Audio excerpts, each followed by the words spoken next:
right down in the gorge. Is it great reason for a young man from? You've got your haircut. I did. Oh, wow. I could get in here because I couldn't get in there. And it's That's all still down that Lou is really getting spoiled. I didn't put it there, but she A gonna. desk in front of her. Yeah, and then the recliner right here, and then. Well, I mean, I remember one morning on a shrimp boat in the middle of the Gulf of Mexico. We had finished processing the shrimp and fish. And Mama said, I'm going to make some biscuits. She was in the cabin and made biscuits. And we had biscuits for breakfast there on the shrimp boat.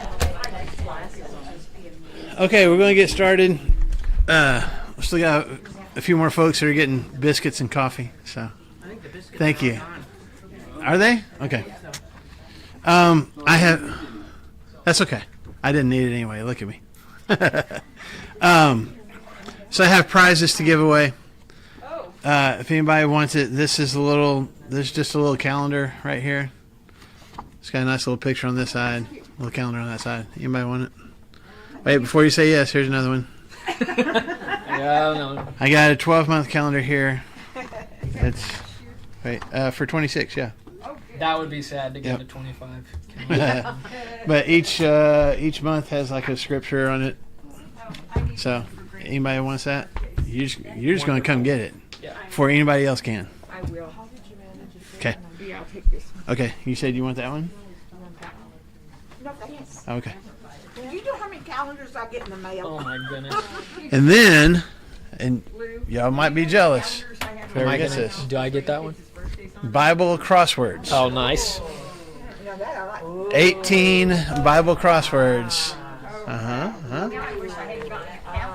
Well, Is you there still gonna be- think anybody? Is there going to be words Anybody? like Gennesaret? I don't know. I haven't even looked through them. I don't know. Transubstantiation in there. Oh my Like, I know. What is this? Oh, there's other stuff in here too. Yes. She's got it. She got it. Yeah. One Yeah, good job. on this one across is a scripture. You're filling in the word from the scripture, and then 9 across is the Oakland A's 1990s to 2000 slugger and 5-time All-Star. What? So it's okay. It's a mixture of stuff. I'm not sure that's a Bible crossword. It's got Bible verses in it. The You're Oakland welcome to A's it. Are a spiritual Just because organization. they're angels didn't mean. Oh boy. Okay. The other thing is, just to let you guys know, I'm sure most of you already had plans. You may have already gotten your decorations out. I don't know if you decorated your yard, your house, got your costumes. Huh? I've already done inside and outside. For what I'm about to say? Oh, for fall. No. Oh. No, not for Halloween. This coming Saturday is National Peanut Day. So, Peanuts like a peanut or not the peanuts cartoon, like, okay. not the cartoon, the actual nut, the peanut. So this Saturday, make sure that you Yeah. plan to celebrate accordingly. So I thought with that coming up, a few facts about peanuts. I put poison peanuts out for the bowls. Poison peanuts, and those little cone things. No, they look just like peanuts. But they're Yeah, they're poison. is that the thing that you gave me one time? I gave you the one I stick down. Yeah. I almost killed my dog with that, by the way. That's not your fault. But I almost killed my dog with it. That's a story for another time. You have multiple ways to kill things. Yeah. Guess what? Oh, by the way. Juicy fruit gum, but then they'd send me up notes and say they wanted a different brand. Yeah, right. So, Remember, she's in her 80s. this doesn't have anything to do with peanuts, but on Sunday, you would appreciate this. In class on Sunday, I was asking about nicknames that people had, from when they were growing up, or things that people knew them as. And what did you say when you were growing up? What did people say about you? Do you remember? I was shy. That she was shy. They called her Shy Sherry. Shy Sherry. I was like, did they call you a liar? Because you're I was lying like, right now. Lies. Still, even if I'm around the group, I don't know. Mm-hmm. That's so hard to picture, though. I know it is. Remember when I first came here, I didn't say 2 words. I don't remember that at all. I feel like you've always been, not in a bad way. I feel like you've always been outgoing and friendly As and I got older, my husband said he made me get out your shell a little bit. out of my Speaking of shells, let's talk about peanuts. So, Oh, Yeah, you like that was All right. good. it takes about 540 peanuts to make a 12-ounce jar of peanut butter. 540. 40. By law, this is by law in the United States. In order for a product to be labeled peanut butter, it has to contain at least 90% peanuts. I mean, you. Oh, I have no like idea. Oil and other stuff. I don't know. Whatever. sugars? Yeah. How many? Gosh. This is. Now I will say the source for this is the Peter Pan Peanut Butter Company that did a survey in 2016. So just take it with a grain of salt. According to that survey, the average person, what would you guess? How many PBJs? How many peanut butter and jelly sandwiches would they eat in a lifetime? In a lifetime. Uh huh. Maybe 5. That's all I don't like them. Oh, Bless. yeah, that's a lot whole of bunch. it. Anybody want to guess? I wish I wouldn't have seen the number. Yeah. 1,540. That's okay. If you double that, that's what they came up with. 3,000. Average of 3,000. Yeah. The average like- person that was will like eat every- 3,000 PBJs in their lifetime. That was like every one of my childhood. I have to tell you, Mariette was not one of those people. She I had had never had one in because her to me it whole just life sounded too gross. until we were going on our trip this summer. Like earlier this summer or last summer? No, this past summer. This past summer? Marianne. You had never had a PBJ until this year? Wow, congratulations. That's well done. Have any until I had kids. It's a staple, man. What? How did you people not? We were have peanut butter in the house. Peanut butter. Or Well, jelly. the Yankees need to figure it out because Jelly? PB&Js are awesome. Okay, so okay, here's the question though. Here's the question. The Huffington Post in 2014 did its own survey, wanting to know about peanut butter and jelly, like people's favorites when it comes to PB&Js. Okay, what makes the best peanut butter and jelly sandwich? What would you say? What would you think Brand? that the people know the kind of jelly that made the best peanut butter and jelly sandwich? Great. Kind of jelly? Came in second place. That came in second place. Strawberries. Some people Strawberry jam. 36% was strawberry jam. 31% was grape. great. No. I agree. I'm surprised. Honey. Well, I don't even know. I just know the top two. Strawberry jam was 36% Love me and some grape was honey on those 31. things, though. So good.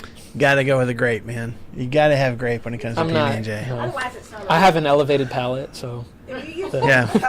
if you use strawberry and honey. Okay. is definitely- What about? So if you use those other two, they're not jelly. That's right. Because they're jam. Yeah. Jam. Important Favorite kind of preserves, bread for PB&J? Wonder. I mean, just white bread compared to wheat or Yeah. sourdough or anything else. Yeah. You gotta go with white bread. Okay. Favorite Mm-hmm. type. Favorite type of peanut butter, smooth or crunchy? Crunchy for sure. Crunchy According for to this sure. survey, 56%, the number one, just over half was smooth, and a whopping 80% like their PB&Js with the crust left on the sandwich. Too much work. Yeah. Yeah. So Got I 4 still kids, like man, I so- eat the crust all the way around, and then I have the gooey center left for the end. Slow Anyway, OCD. I do. You have to thank the son of a Yeah. slave for those peanuts. Well, yes, but peanuts were around before Carver was. But he's the one that like really amplified it. How But did he Thomas amplify it? Jefferson even had peanuts on his plantation. Now, There's 1,000 different uses. for yeah, peanuts. for sure. Did they eat them, Jefferson's generation, or did they use them for like? That's a good question. I don't know. I just know he had peanuts on the farm. I have no idea. Made PB&Js every day. Yeah. Okay. What would you guess? Women and children prefer creamy or chunky, Creamy. and men prefer chunky. Yep. That's true. I prefer it. that? Christy doesn't like Uh-huh. chunky at all. She likes the smooth. Yeah. I like some chunk. All right.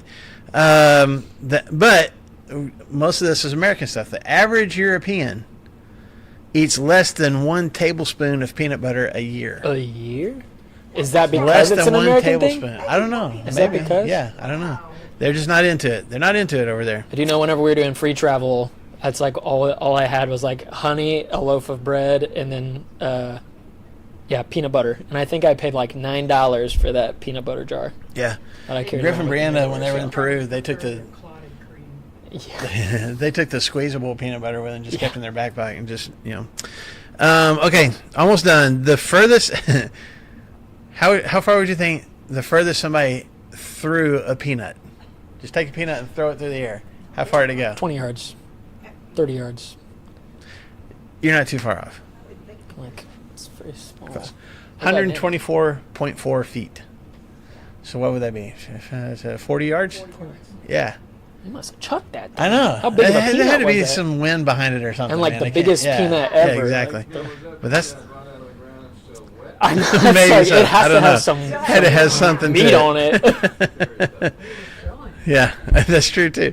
There are enough peanuts in 1 acre to make 35,000 peanut butter and jelly sandwiches. I believe it. So there you go. Every year, Americans eat enough peanut butter to coat the floor of the Grand Canyon. What? That's how much peanut butter we Does it consume say how thick? Like, in a year. Huh? An inch thick, or I don't- just it like didn't say. just a nice? Just coats the floor of it. Because I like a lot of peanut butter. on mine. You might not get the whole thing done because Yeah, you want no, a thicker layer. Thicker layer. Okay, last one. And I don't know how this happens. It's on the internet, so it must be true. That's right. Actually, this came from like the National Peanut Foundation or something like that. So I'm gonna What? assume that's true. Planters. In a high pressure environment, peanut butter can be turned into diamonds. Say that again. In Peanut a butter high pressure diamonds? environment, peanut butter can be turned into diamonds. I'm having trouble with that one. Carbon based. You know, Right, that's why I'm yeah. like, That- you- I want to find out about making a peanut butter diamond. Right? I think that would be You a can great turn gift people. for a You can turn significant people other. into diamonds too. Hey, A lot of that, diamonds weren't just dinosaur food. Right. Might as well have a peanut butter diamond too. Yeah. I wonder I'm if just the saying, clarity would be If there, I just, like, yeah. good anniversary gift. Wouldn't it though? to the Wouldn't it- that's peanut what I'm saying. enthusiast in your life. That's what I'm saying. Love you, Christy. Here's a Peanut butter peanut butter diamond. diamond. That 10-carat ring I couldn't afford before. Well, But the peanut Yeah. butter diamond there. Yeah. Oh, that's awesome. So just, a few facts for you as you celebrate National Peanut Day this coming Saturday. Yes, ma'am. My ex-husband's favorite sandwich was a toasted chunky peanut butter and mayonnaise. Oh, gross. Mayonnaise makes Let the record show she just said mayonnaise peanut butter sandwich. Toasted. Mayonnaise and peanut butter. Now I will say, That's what jelly when I was a kid, I would peel an orange, and then I would smear peanut butter all over that and eat peanut butter covered orange. On an apple, it's good. Yeah. Oh, for sure. I used an orange. Mayonnaise? Mayonnaise Is that is terrible. is that a sin? That's awful. Is that in here? Yes, Is that in it here? should be. If it's not, it It's should gotta be. be. We'll find a way. Mark chapter 8 is where we're at. Mark chapter 8. We've come through this journey with Jesus going to basically non-Jewish people and kind of demonstrating without necessarily saying it out loud, just demonstrating the kingdom of God is bigger than what his followers and even his enemies could have perceived. What God eventually intended was for people outside of the Jewish faith to be included in the kingdom as well. And he's demonstrated that not just with his words, but with his miracles and things too.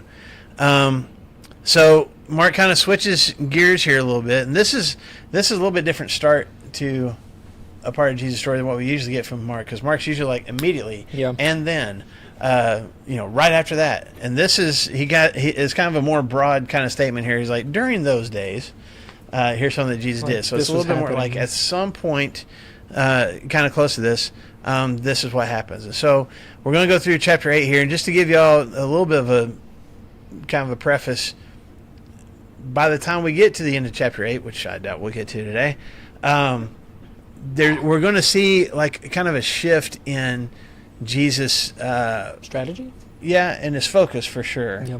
and in his ministry. And to this point, he's been very much, he's been preaching, he's been performing miracles, but he's also been at least somewhat secretive, right? There's times where Jesus is like, please don't tell anybody else what I did for you. He's not. That just he happened. hasn't been ready to fully display himself as the Messiah. Okay, and that's going to start to shift here in chapter 8. We're going to see that. We down the road a might little make bit. it to verse 26 or get into Peter's confession, and that is right in the middle. Yeah. Like the very middle of the book of Mark, Yeah. which is the shifting. Yes. Might make it to 8. And say, No, we're starting 8. We're in it, man. We're doing it. we are there. 8. Oh, verses 8. Oh, how funny. Oh, we can blow through this. Yeah. Well, so this first thing that Mark talks about is going to sound pretty familiar and yet different. So let's read through it. Begin in verse 1. During those days, another large crowd gathered, and since they had nothing to eat, Jesus called his disciples to him and said, I have compassion for these people. They have already been with me 3 days and have nothing to eat. If I send them home hungry, they will collapse on the way, because some of them have come a long distance. His disciples answered, but where in this remote place can anyone get enough bread to feed them? Is this sounding familiar to anyone? Hold on. If not, back hold up 2 on. chapters to chapter 6, because there's a very similar story there. Okay, verse 5. How many loaves do you have? Jesus asked. 7, they replied. So he told the crowd to sit down on the ground. And when he had taken the 7 loaves and given thanks, he broke them and gave them to his disciples to set before the people. And they did so. And they had a few small fish as well, and he gave thanks for them also, and told the disciples to distribute them. And the people ate and were satisfied. And afterwards, the disciples picked up 7 basketfuls of broken pieces that were left over. About 4,000 men were present. And having sent them away, he got into the boat with his disciples and went to the region of Dalmanutha. So I'm going to stop right there. Okay? So, why does this story sound familiar?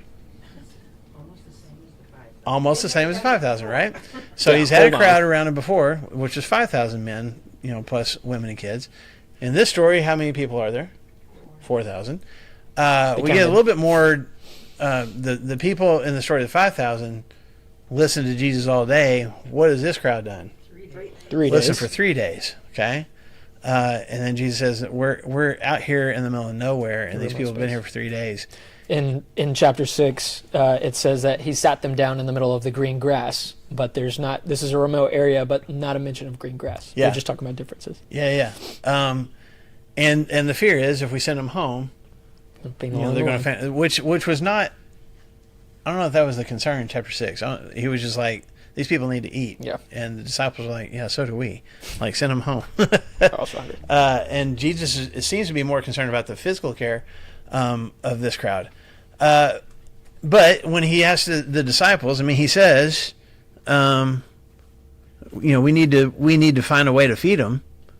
I have compassion for these people. Verse 3, if we send them away hungry, they will collapse. So he doesn't even necessarily say, let's do something. He's just like, hey, we've got a problem here. We've got, this huge crowd who's been out here for 3 days. If we send them home right now, they're going to pass out along the way. What do you guys think?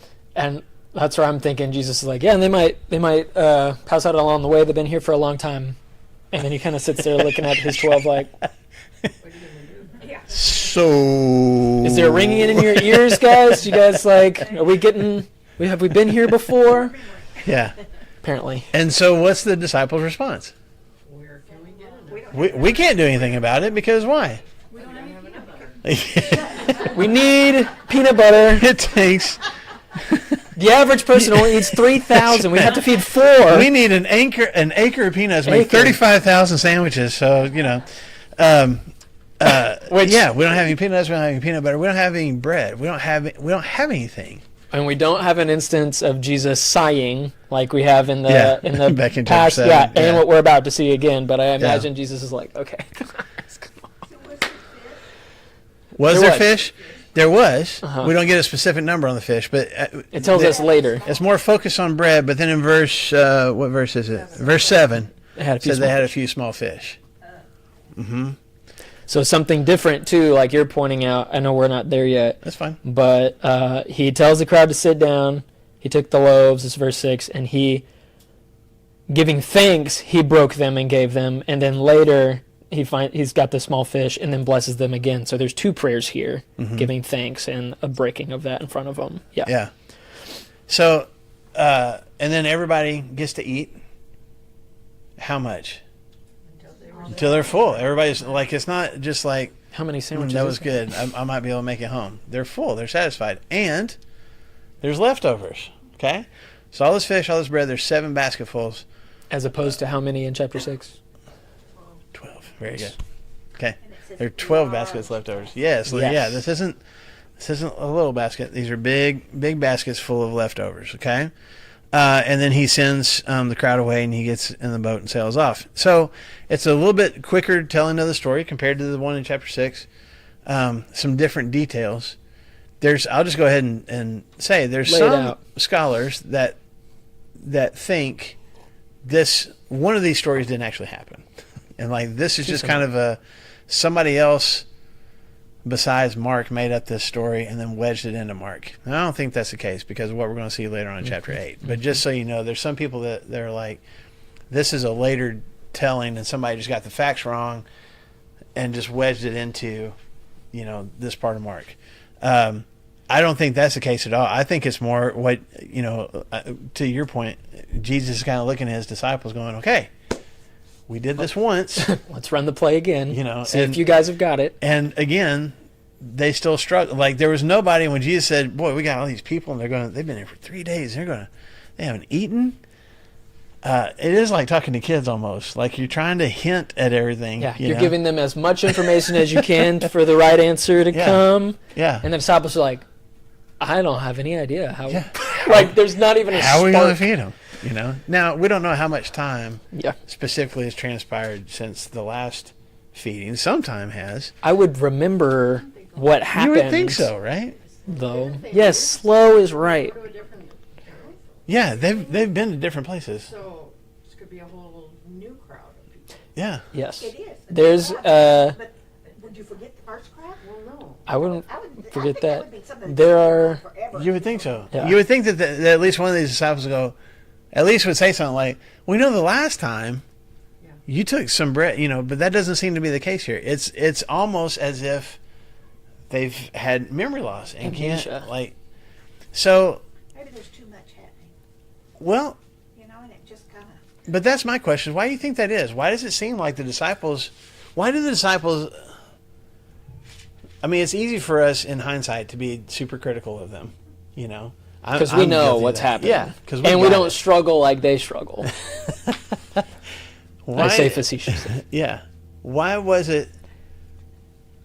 it seem like short-term memory when it comes to feeding all these people? Believe the first time Believe what? that he actually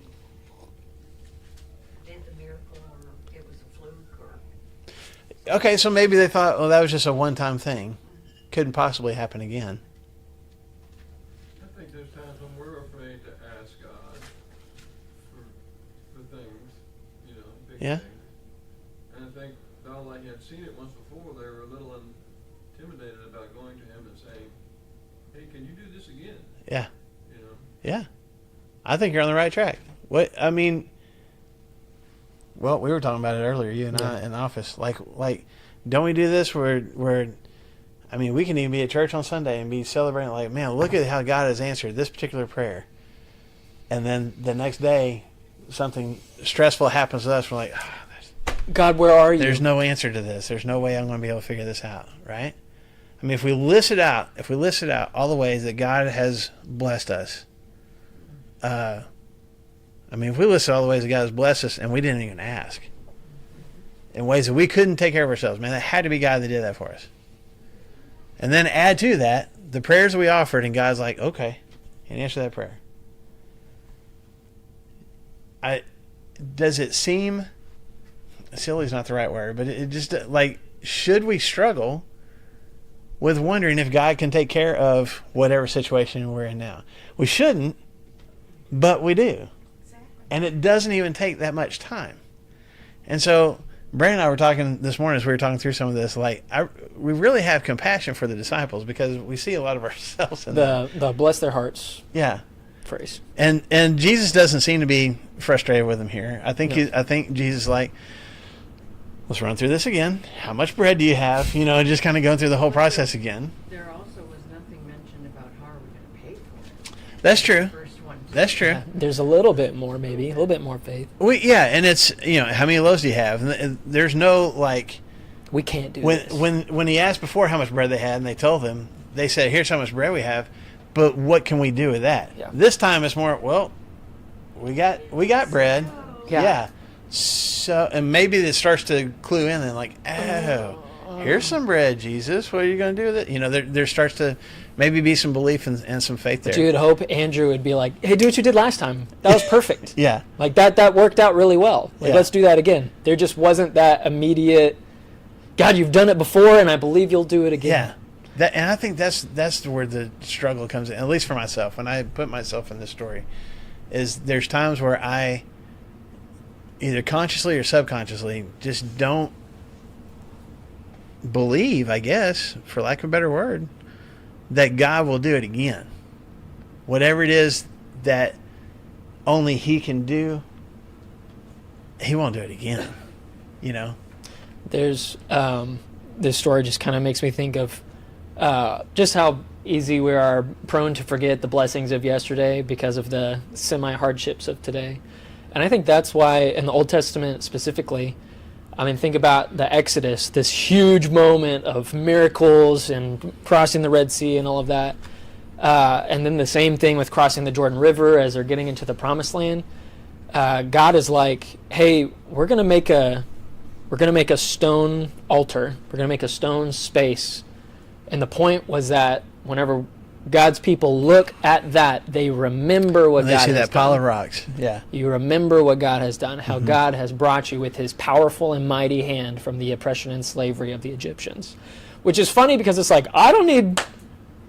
Like, that was awesome. I'm never going to forget that. But God's like, let's...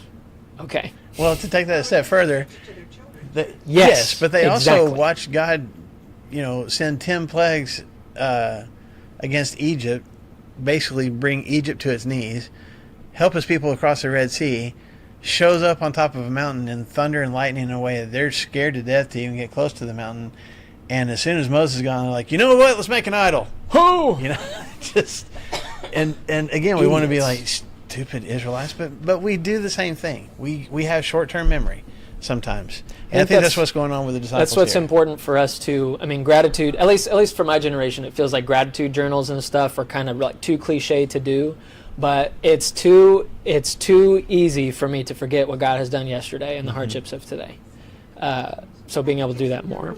That the crowd had already been there 3 days. Mhm. And there were no porta potties or food trucks Right. or beds. Right.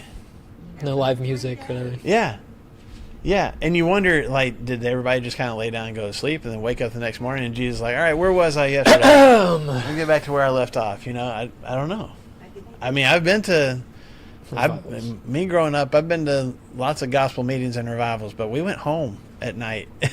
We came back the next night. This is, so the dedication of the crowd is something impressive as well. So there's a lot of different elements that seem similar, but the big thing is Jesus did more than what was expected, moved by his compassion for this crowd, and the disciples got to witness it again, and hopefully it kind of sunk in this time. Then they get in the boat and they take off, and when they get to Dalmanutha, Which I've got a note he's- here that says it could. Some manuscripts say it could be Magdala. okay, which we Right talked about down. before. That was Yeah. kind of a fishing village on the west side of Yep. Galilee, but he's visited. Yes, ma'am. Sorry. No, go ahead, finish your sentence. Nope. Yeah, Jane. Okay, is he still, well, the Pharisees are always there, it seems Uh-huh. like. But this is another predominantly Jewish. We're back Crowd. into the area of the predominantly Jewish crowd. Correct. Yes. Okay, then, when he did the 5,000, it said there were about 5,000 men. Mm-hmm. This one just says there were about 4,000. Mine says men. Does it? Uh-huh. Mine says people. About 4,000 men is what mine says. And remember, I'm reading out of King That's James. right. Right. Now, those who had eaten were about 4,000. I'd have to look it up in the Greek and see if it's specifically, if it just says a number or if it says, I'd have to look it up. People or men. Mm-hmm. Sorry. I'll look it up and let you know. I'm supposed to know. I know. Well, I do. I'm just not telling you right now. Go find it. Go find the answer yourself. See what. Seriously, you're exactly right. Okay, but look at verse 11. Jesus is visited by the same group that he keeps having to butt heads with. We're back in Jewish territory. Mm-hmm. Pharisees, verse 11, came and began to question Jesus. To test him, they asked him for a sign from heaven. So I just Well- want to stop right there, just with that verse. Yeah. No. What are they? What are they asking for? Which, Okay, but what which is that? is like God's hand, like hello, Right, like yeah. what are they expecting? What do they want Jesus to perform? Okay, but specifically, Right? so what are they asking? So they're asking for God to say, "This is my son, believe him." Or Which what has more? happened before, I mean, yeah. They're wanting more. They're wanting. They can't grasp the fact that he is who he says he is, and they want more and more and more. And so we don't know specifically what they're asking for, I don't think, but I just think that they're asking for more. Mm-hmm. Do it again. Do more. Show us. Mhm. We don't believe you. Yep. Yeah, Prove yourself. yeah. Could it be like, are they thinking, I mean, I think you're right, but this is something that crossed my mind. Are they asking for a literal sign from heaven, like the skies? You know, because the heavens and the earth were, Because so could they maybe be expecting God to do something like send snow in July or something? I think it would be really particular because remember, there's some people, and Jesus asks his disciples who they think he is later. I don't think we're going to get there today, but remember, some people think that he is Elijah or something like that. I think it's an assumption, not just a sign from heaven. Do a miracle. I think like if you're really give me a fire from heaven, like a pillar, like from the Exodus. Give me something like that. God sent quail and manna from the skies. How about something like that? God's thrown huge stones to the armies and obliterated them in the past. Maybe you can do something like that.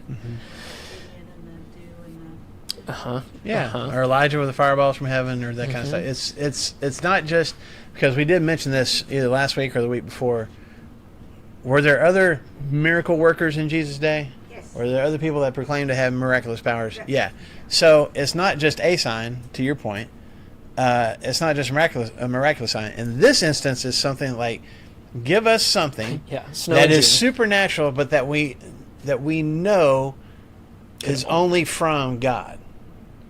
You didn't conjure this up, and also they've even with a demon casting out, who did they give credit for him being able to do that? Yeah, Satan. Satan gives you the power to cast out demons. So we need something that proves the powers that you have are coming from God.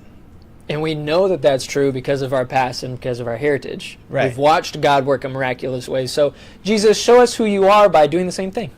Yes, ma'am. Okay, so when he did a miracle with the Gentiles, Mm-hmm. nobody fussed and questioned.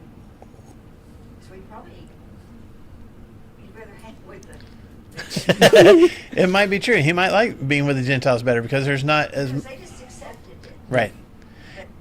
You're exactly right, and most of the Jewish people did. It's these Pharisees that keep coming up,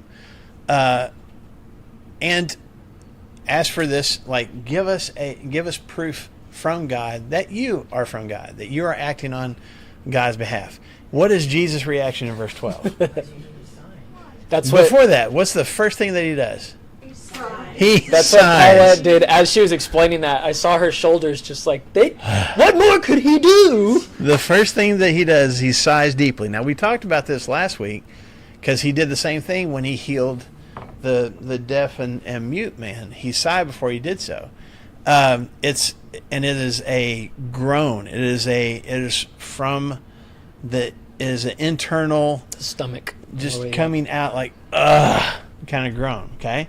Now, this is a little bit different word than the one in chapter 7 because this has a prefix on the front end of it that makes it even more like exasperated. You know what I'm saying? Amplified. This is Jesus just going, ugh! It's that kind of a groan, you know? I mean, how do you translate that into words? But that's sighed deeply. yeah, he sighed deeply. He's so He frustrated. Clenched his fist. Was Now, just- why would he be that frustrated with what they're asking? Really? say, I don't. He's Well, already seen all these Yeah. other things that he's. I don't know. 3 verses before that, like. It would have been interesting though if Jesus had said, "Okay, God, do something," and God had sent all these big stones and killed Kill Yeah, them. yeah. I Well, got it. but that is what Elijah did, right? When Elijah's having the contest on Mount Carmel, Yeah. they had, the prophets of and priests of Baal had their chance all day long. Do whatever you guys want to. Just don't light yourselves. Let your God light the fire. Do whatever you need to do. They danced, they yelled, they sang. Cut themselves. Nothing happens. They start cutting themselves, yelling even louder. Elijah starts talking smack to them. It's like, maybe he's asleep. You need to be louder. Maybe he's on the toilet and just indisposed right now. These are the things that Elijah is saying. If you go back to 1 Kings chapter 18. And they, instead of going, he's making fun of us, they're like, you know what? He's right. And they yell even louder, right? And nothing happens. And when Elijah pours all the water over his sacrifice, and then he bows the knee to God, and basically, I'm paraphrasing, but basically his prayer to God is, God, let people see that you're God. Show up. Let them see it. And that's when the fire comes from heaven. I think that in the Pharisees' mind, that's what they're seeking from Jesus. Give me something like Elijah used to do. And Jesus, Discounting all of the first. right, Jesus chapters. is like, look at my ministry to this point. What more do you want? If you don't believe, when I've healed lepers and cast out demons and raised the dead, and you know these stories, and you've probably gone and investigated them on your own and know them to be true, what else do you want? What else do you need? That's the frustration, right? They wanted the Romans dead. If he had slaughtered the Romans right there and a throne came down from heaven, he sat on it. That's what they're looking for. If you're And the they would have Messiah, said, okay. yeah, exactly. Or raise an army. Ezekiel Yeah. had the Valley of Dry Bones, right? that. Raise an army out here in the wilderness out of nothing. There was something that they wanted to see that proved his messiahship, and Jesus is like, just look, man, just like, and he has been But- telling people to be quiet and stuff, but they're still like, I think Jesus is reaching the end of his rope with the Pharisees. Yeah. Remember whenever John's disciples come up to Jesus and they're like, are you the guy? John's in prison. Are you the guy? Jesus could have been like, come on, guys. Like, he says, look around and see The if blind these things see, are the happening. lame walk, The the dead are prisoners are freed, raised. those Mhm. things. If you see those things, Then maybe you know I'm the consider guy. that. Jesus is done. I mean, these are his enemies, but he's done playing nice, and so he sighs. My version says, "Why does this generation seek a sign?" And I had one commentator say that literally the words there end in. It just basically says, "If shall be given to this generation a sign." Like, it's kind of like this. If I were to give you that sign. And he just like I would be, what is it, like I would die or something. It's talking to your kids like, if I actually let you go out without a helmet, I can't believe I'm having this conversation right Yeah. now. I can't believe I'm having this. And so it's just this exasperation of like, I cannot believe that you guys are not getting this. So then what's his response? I'm not going to give you a sign. I'm not going to do it. I'm not going to give you this sign. Because he knew no matter what he did, No. they wouldn't believe. wasn't enough. Unless he did what they wanted, followed their plan and Mhm. their prescription, Mm-hmm. they weren't going to do anything. Right. I wonder if he would have destroyed all the Romans and then the throne came down, if they would have been like, there's something fishy about this guy. Like, if he did exactly what they wanted. Saw that before. Yeah, this is not. Oh, man. Can I ask a question about Sure. the Pharisees? It doesn't have a thing to do with this story. Are the Pharisees from the tribe of Levi? Not necessarily, no. So then how come they were the religious leaders? Because they were the ones that were, at least since The return from. at least since coming back from exile, they were the ones that were in charge, and probably even while they were in exile, they were the ones that were in charge of telling the stories, making sure everybody knew the stories, even though they didn't necessarily come from the tribe of Levi. Your priests and folks are going to be more of your Levites, the ones that served in the temple. More of your Sadducees were priests. More of your Pharisees. It just kind of became one of those things that over time, these guys they memorized the law. They were the ones, they were the ones that made sure. I mean, a lot of this stuff, was oral tradition. They made sure they got written down, and they made sure everything got written the way that it was supposed to, and that the people they just kind of became almost by default. This is a really simplistic answer, but just over the years, they just kind of became the keepers of the code. They're the ones that know all the rules, and they're going to make sure that everybody else knows them, even though they didn't come from the official bloodline of Aaron, the priesthood. Before the exile, it was very cut and dry. Like, these are going to be our spiritual leaders, the Levites and all that. Then they were dispersed and all came back. The whole Nehemiah story and trying to set up all those things again. Ezra working with all the priests and all of that. Mm-hmm. And then by Jesus' time, now we've got, even the disciples went through this, would you call it rabbinic training? Mm-hmm. Even everybody did, and the ones that excelled and got all the way up there, those would be your... I'm saying it teachers would and probably stuff as happen well. more. It probably happened more in between the testaments Yeah. in that time period there. It just seems odd to me that the Jews, being so particular about the law, Mm-hmm. would take the word of the Pharisees when God had told them all along who He wanted to be the spiritual leaders, who Mhm. He planned for. But they worked in conjunction with the priesthood. I mean, Yes. for them, it was the priests are in charge of what happens at the church building. Right. Like, they're the ones that make sure the sacrifices are done correctly. They're the ones that had to go through all the rituals and stuff in the temple. That was their responsibility. We're just the ones, and to the Pharisees' credit, they're the ones that went around from town to town answering people's questions, and going to the synagogues, and people going, I don't know how to, my ox went and tore up somebody else's fence. What am I supposed to do? Well, God says this, and that. They didn't have to go all the way to Jerusalem, find a priest, ask a question, go back. These guys, Supposed to be went representatives. around and answered questions, told parables to try to help people in their daily lives be the people they were supposed to. That was the goal.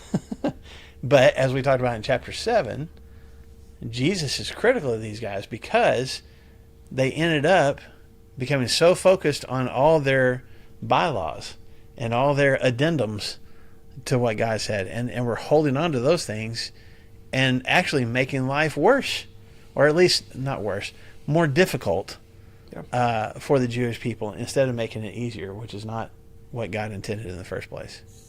So they were the religious leaders, or Along with the Oh, priest, are yeah. the It's kind of, yes. Okay. The answer is Conjunction. yes. I'm sorry, I was No, it's trying to okay. keep that straight. Yeah. It seemed Yeah. like they were so religious, they would know. Or all be from the tribe of Levi. Right. But at this point, like, a Pharisee would not go into the temple and go, let me offer the sacrifice and stuff. They would know they didn't have the right to do that because they weren't of the official priestly bloodline and all that kind of stuff.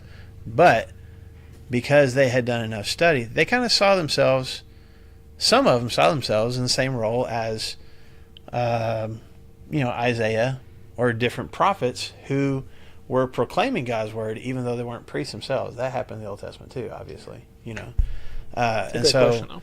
yeah. So I think they saw themselves in that role. And I will say this, and I have to go back and look for sure. I know when was it the Assyrians? I think it's when the Assyrians. I don't think it was the Babylonians. I think when the Assyrians took over Israel and carried them away and brought other people into Israel, there were plagues hitting those people, and so whoever was the current king of Assyria at the time said, let's send some people, like, it's the gods of that area. They didn't know Jehovah God. The gods of that area are mad, so let's send somebody to educate the people who have moved in from these other nations, tell them how to worship that God so that the plagues will go away. And so there were people from Judah, and I can't remember if they were priests or other people, I'd have to go back and look, that went and taught these newcomers about God, which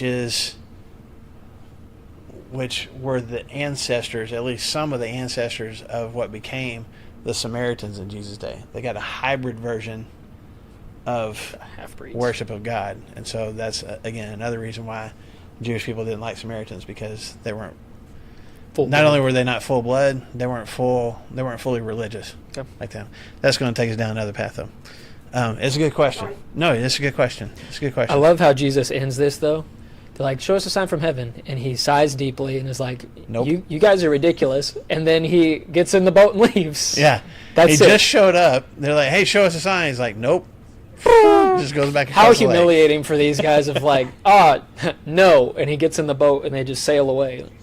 I'm sure it's What? probably even more infuriating for him, like, or they probably even use it as fodder. See, he can't, Run away. he can't prove it. So we're right. He's not really. We who thought he you says might he say is. that. Yeah. Yeah. So as they're in the boat, we They're- still got time. They're heading, just so you know, in verse 22, they're heading from Dalmanutha or Magdala. On the which is west side, on the west side, all the way to the most northern point, which is Bethsaida, Mm-hmm. the most northern point of the Sea of Galilee. That's their destination.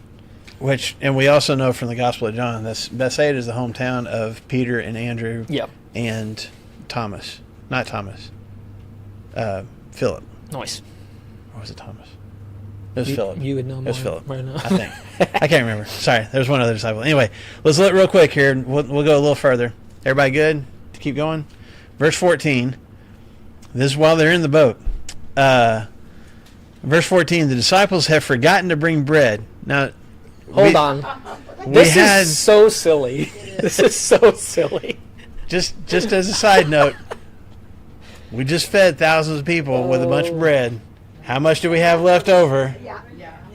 Okay. What happened to that bread? What 7 happened? basketfuls, large baskets of bread. And now we're on the boat.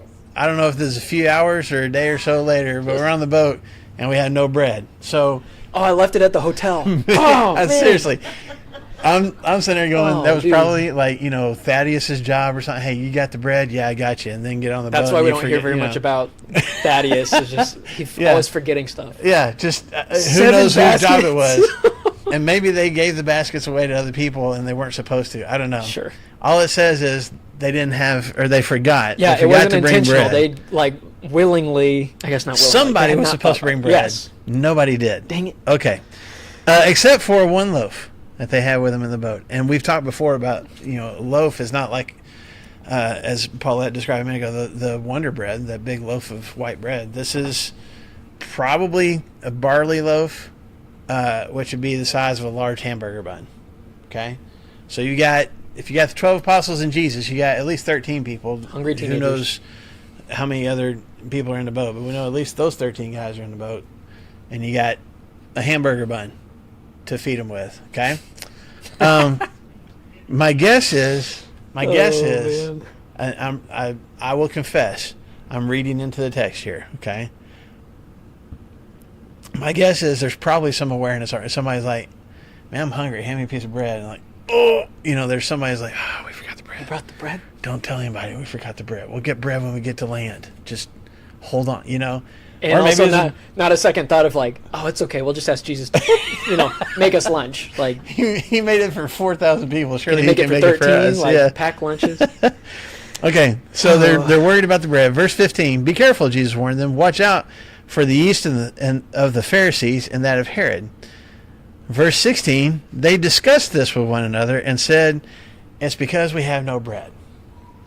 Okay, so I picture Jesus, kind of sitting in the front of the boat. I don't know, maybe he's having a conversation with one of the other disciples. Maybe he's just kind of looking out over the water. You've been on the Sea of Galilee. I mean, there's scenery. It's nice to just be out there on the water, on the lake. And he's like, you know what? You guys need to pay attention. And he just got done with this conversation with the Pharisees, right? Where he's frustrated, groaning out loud. It's hard for me as a people pleaser. It's hard for me to walk away from. This is an argument, like a super big frustrating thing. It's really hard for me to come off of that high. So just like I can't be frustrated. You got your emotions up. Yeah, and you it's hard can't for calm me down to quickly. downshift down to like I'm okay. So they're sailing across the lake, and maybe he's just kind of thinking about it, processing through it, and he's like, you know what, guys, y'all need to watch out for the yeast of Pharisees and Herod. And I picture the disciples going, yeah, I told you we should have brought bread. Just like, was he talking about bread? Nope. But that's where their minds go. I gotta give Marshall and I were talking about this too. I gotta give these guys just a little bit of credit because we're reading this text and we're laughing at them, but these, like, what could be teenagers, they're hungry and they are idiots because they forgot bread, and Jesus is like, let me tell you something really spiritual, and they're like, lunch. You know, and so I have some compassion for these boys, Yeah. because Jesus, even though he might still be on what he just came off of talking to the Pharisees and stuff, he's like, you know what, you guys need to beware of the yeast of the Pharisees and the yeast of the Herodians. You guys need to be aware of those things. But it feels kind of like, man, I'm just talking about lunch, Jesus. You're coming and giving me these things.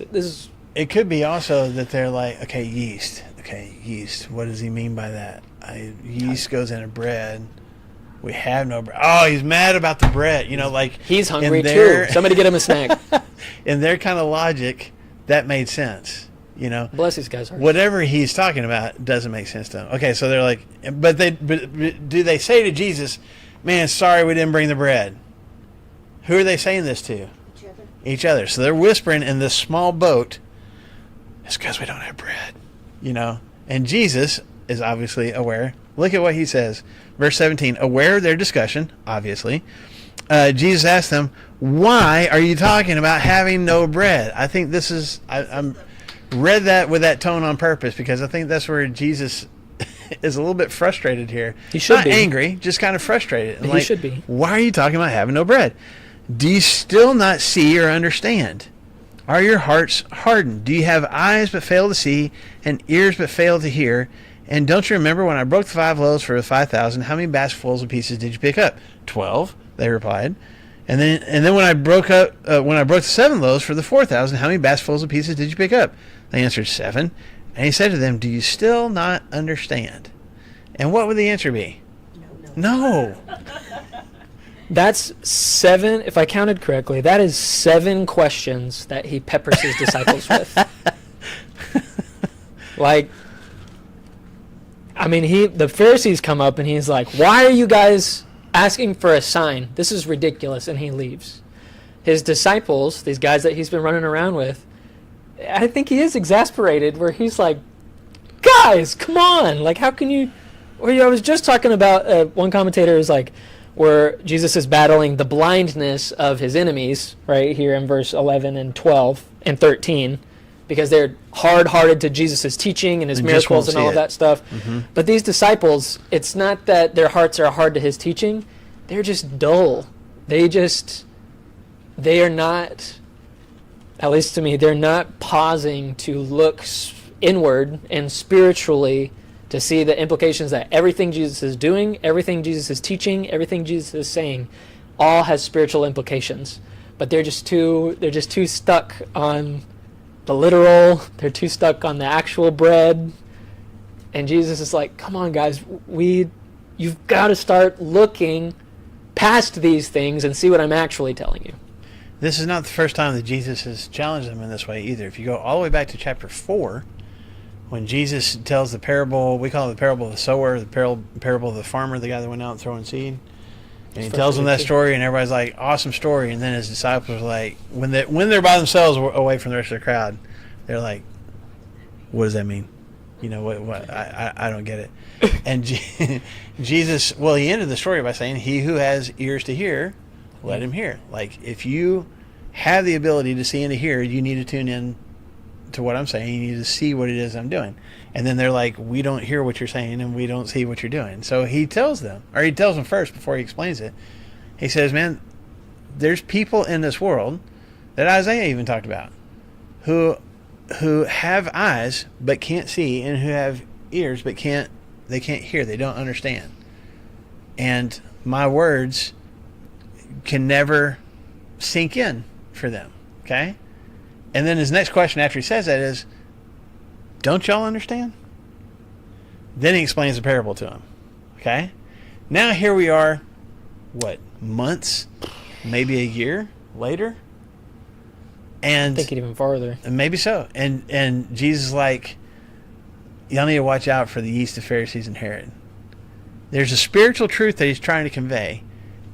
and they still are like, Because there's not literal yeast that the Pharisees have, and the same thing with the Herodians. yes, I don't get it. And I think that's why Jesus, like, we've been through this already. I've already told you guys, you've got to start seeing. You got to start opening your eyes, and you got to start opening your ears, and you got to start seeing the bigger picture and hearing the deeper truth that I'm trying to convey. Jesus, just something that I kind of tuned into a little bit here. He's so frustrated with these guys because they're around him constantly. Oh man, we're around God constantly on Tuesdays and in our own homes and on Sunday mornings and connection groups. And yet sometimes Jesus is like, man, how many times you're hearing this stuff all the time and you're not seeing the spiritual side of it. You've got all the right answers and all that. You can answer all the questions, but we're not seeing the spiritual side of things. But I like what he does. His questions kind of point to what has just been happening. You're discussing the fact that you have no bread. Do you perceive and not understand? Are your hearts hardened? Whose hearts were just hardened? Or the Pharisees' hearts were just hardened. You have eyes but don't see. What had Jesus done not too long before this? 4,000 and 5,000. Right, but right at the yeah The deaf and the mute. the deaf and the mute man. Yeah. You have eyes but don't see, ears but you don't hear. Oh wait, hold on a second. Jesus figured all that stuff out too, and then you remember when I did the 5 loaves? He's like, look at all of these physical things that I've just done. Y'all aren't seeing the spiritual side of any of those things. You're just looking at the stuff right in front of you guys. So the question before we run out of time, is there a spiritual truth that is being revealed in the feeding of the 5,000 and the feeding of the 4,000? Besides the fact that Jesus had miraculous power to feed 9,000 people plus with very small amounts of bread and fish. So there's one spiritual truth there. Jesus had supernatural power given to him from God. Okay. But is there something else to be revealed in those miracles? And if so, what is it? Like Goodale says, God's bigger than all our fears. God's bigger than all our fears. So I'm worried about my food or my passing out on the way home or whatever, but God's bigger than all that. Mm-hmm. He's ready to meet our needs if we will admit that we have needs. Yeah. You know, we're real good about special things. Yeah. I can solve this blindness by myself. Not just even meeting the need. What does he do? Okay. They didn't just get a bite of bread. They got their fill and there were leftovers. What does Jesus say in John chapter 10? I have come that they may have life and have it what? Abundantly. Overflowing. The cup is overflowing. I'm not here to help you just eke by and barely survive and barely get your way into heaven. We have to remember that was a disciple's life. Eking out a living just to get enough food for the day. For sure. Mm. You know, For sure. that's what they were accustomed to. That was their mindset. Here's God in the midst of them saying, "There's no limit, fellas. Right. Just have a little faith." Right. Oh, So, He is the bread of life. yeah. yeah, But that's where he loses disciples when he says things like that. that's true. Yeah, when he says you had to eat my flesh and drink my blood, basically you had to be a part of me in His- order to have this life. And they're like, well, I don't want to commit His disciples cannibalism. that are so literal of like, and he's talking about lunch. They're like, no, I'm not here for that. And so Yeah. those guys leave. Yeah, but what's the connection? I was asking Brandon this earlier. What's the connection between the yeast and the basketfuls? Besides, they both have something to do with bread. They multiply, it gets bigger. Okay, so you got yeast, but when he's talking about being aware of the yeast of the Pharisees and that of Herod, what is he talking about? It's going to grow. It's going to get The deceiving is Maybe. gonna get. Okay, so what does It's a little yeast bit. do? It's a little bit. It makes it. You put a little bit in the dough, but what does it do? Ferments it. It works its Grows it. whole way through and affects the whole batch, Just right? a little bit. Just that little bit creeps in and it affects the whole batch, right? So, beware of the yeast of the Pharisees. What is he wanting them to be aware of? A little bit of their negativity. Okay? Hypocrisy. Hypocrisy, lack of faith. Lack of love. If that starts to creep in, it's going to completely take over. It's going to completely change how you view me. and how you view what I'm doing, and how, God's kingdom, all these things I've been trying to teach you. It's just a little bit of doubt that can creep in and completely destroy it. Okay? The Herodians were the same way. The people that follow Herod, they were Jewish people who, most Jewish people didn't like Herod. But there was a group of them, these Herodians, that were convinced that Herod was from the bloodline that was going to be the Messiah. That if it wasn't him himself, that one of his descendants was going to become the Messiah. So they plotted to take the very life of Jesus, right? We need to stop anything that we don't believe in. And just that little bit of doubt creeps in. What does it do? It completely takes over. And not only me, but us. I start having those conversations with the guy next to me going, man, I'm not for sure that all this is what we really need to buy into. And Jesus is like, he just had this experience with these Pharisees who are saying, we don't believe you. And him being like, fine, don't believe me. I'm getting the button. And so he's telling his disciples in that moment, It starts with this little bit right here. yeah, don't Turns let into what something. has happened to them happen to you guys. Hmm. And then he's like, I'm not talking about bread. You have more than enough out of so little. Twice.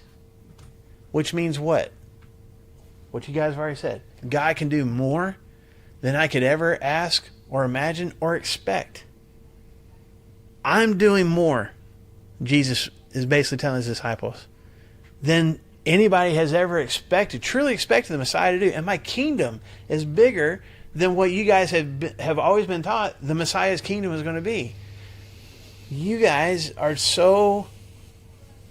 your vision is so skewed. You need to open your eyes and see it. Do you still not understand? Did you watch the miracles with the baskets and still not understand that I can do more than you ask or imagine? Do you still not get that? We don't have any bread. Stop talking about lunch. But the bread, Jesus, we're sorry. We're sorry about the bread. But I think it's a plea, and I think it's a plea for us too, of like, guys, don't miss the forest for the trees, because we can come every Sunday, come on Tuesdays, go to connection groups, do all those things, and still miss it. And Jesus is like, oh, man, just look at what I'm doing in your life, and just see the things that I'm doing. Yeah. See those things for what they are. And give credit where credit is due. Yeah. And don't be so dull to, I'm just breathing again today. He's like, no, that's kind of a gift. Like, we woke up today. It's kind of a gift. So maybe we need to take some deep breaths and say, man, you know what? God really is this over an abundance. We have lived some years on this planet, and we should go every day saying, thank you for one more sunrise. And God, please, thank you for one more sunset too. Right. I think Over about, an abundance. I think, and I know we need to go, but I think about like the situation the Hampshires are in right now with their baby. I think of different people that we know that need healing, and or marriages are falling apart or whatever. And what is our typical reaction? I believe in God and we'll pray to God, but there's something back of our minds that's still like, it's not going to work. It can't yeast, be fixed. The yeast. Yeah, it can't be fixed. I've only got this. Keeps growing. And Yes. I've only got this one loaf of Yeah. bread. God can't do anything more than that. And Jesus is like, how many basketballs did you pick up, man? Open your eyes. The beautiful part about that is that, I don't know if you guys saw, but Maud was here on Sunday. I didn't get Like, to see her. What I saw the picture afterwards. talking about, the sorrow in the midst of all that stuff and all the prayers and everything that this church family has outpoured. Maud was here, and we got to love on her. So, Yes, some of us more selfish. I don't know if that's the word. so to their credit, it's going to clue in a little bit better, at least for some of these guys later on here in chapter 8. So we'll get to that next week. So We'll still hit some of that blindness at the next Yeah. next verses. that's true. Had the leaven eased its way into the disciples and disciples? I think so. If it hadn't, they would have been like, yes, this is a spiritual battle that Jesus is going through, and so we are attentive. And I think there's just too much No, because what? It really wasn't. Some of the Pharisees did believe. Yeah. Not all of them. But it wasn't. Yeah. Joseph of Arithmia, Nicodemus, some of these guys. They just believed that he was the Messiah. Yeah. In Gethsemane? because I think they totally did. Because I think it got rocked because. I'll go turn it off. Okay. Because what did Peter do when the soldiers showed up? Like, It's a little bouncy ball. no, great.